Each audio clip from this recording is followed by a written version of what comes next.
কত সৌভাগ্য আমাদের ইসলামের মতো একটা ধর্ম পেয়েছি।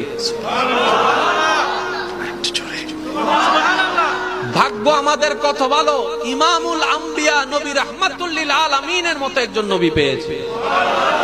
নসিব আমাদের কত খুশনসিব, কিতাবুল কিতাব কোরআনুল কারীমের মতো কিতাব পেয়েছি। আমরা চতুর্দিকে সৌভাগ্যবান। এবার আসুন একটু মনোযোগ।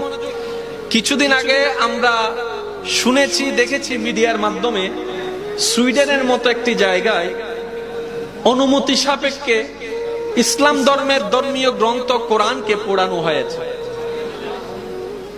এটা নিয়ে অনেক প্রতিবাদ হলো। রিসেন্টলি নিউজ আসলো, ওই সুইডেন সরকার ওই বিষয়কে সমাধান করার জন্য মুসলমানের পক্ষ থেকে একজন মুসলমানকে অনুমতি দিলেন।